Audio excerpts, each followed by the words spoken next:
namoota lubbuu isaanii abdii kutannarraa kan ka'e akkasumaan lubbuu isaanii dabarsaa jiraniif deebii kennuu jedheen faarfattoota amma kana qabadde dhufe. Kanaafiyyuu koppii liinkii sheer godha. Isin immoo iddoo waliin ga'a. Jalqabumaa jalqabatti nuti biyya lafaa kanarra kan dhufnee callisnee miti. Faarfataa Eliyaas Gabulaa waan jedhe qaba faarfannaa isaa keessatti. Eliyaas maal jetteme akkamittiin dhufteet biyya lafaa kana?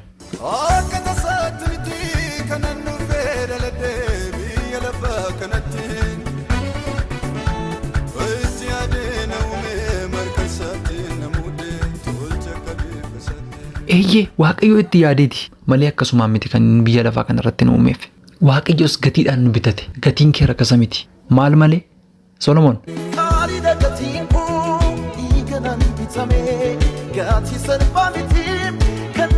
Eeyyee gatii salphaa miti kan nutti baafame. Egaa waa'ee biyya lafaa hundumti keenya beekna. Argitu faarfadhume. Biyyi lafaa kuni isa kaanii tammaatee. Dhaggeeffadhaa sirriitti maaloo.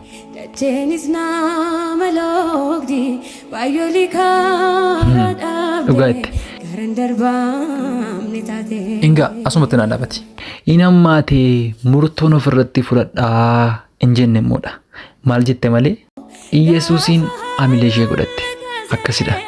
Namni tokko gaafa biyya lafaa kana keessatti dadhabuu biyya lafaa kana keessatti humna dhabuu amilee isaa kan inni godhatu Waaqadha malee nama miti. Wanta laalee abdii godhatu tokko illee hin qabu jechuudha. Waaqayyoon tokkicha malee.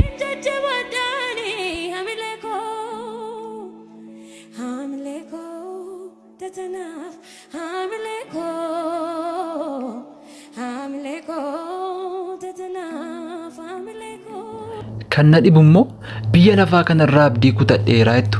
Biyyi lafaa kun abdii kana eessaa fuudhee? Abdii maalii qaba? Guutu. Biyya lafaa abdii maalii qaba? Abdii maalii qaba? Anis kanan jedheem eessaa fuudheen jedheem abdii maalii qaba biyya lafaa? Dhiisaa kanaafuu dhiisaa abdii kutadheera jechuudha. Abdiin qabnu biyya lafaarraa. Abdiin keenya tokkicha ilma Waaqayyoo qofadha. Isadha kan nun dhiisnes kan nun buusnes jechuudha. Kwaariin kun maal jedhanii faarfatan beektu? Jedhame. Atiyoom nadiifta akkasumani dhufee tabsi fudhadhaa dhaqee waadani mijaatus biyyi lafaa hiree koomiti jaalallee koo Yesuus naaf mul'ataa mati. Mijaatus biyyi lafaa hiree koomiti isa naaf dhufu sanaan eeggadhaa jechuu isaaniiti. Nunis kaayyoon keenya tokko isa kanadha. Please ergaa kana repost share gochuudhaan namoota biraan naaf ga'a.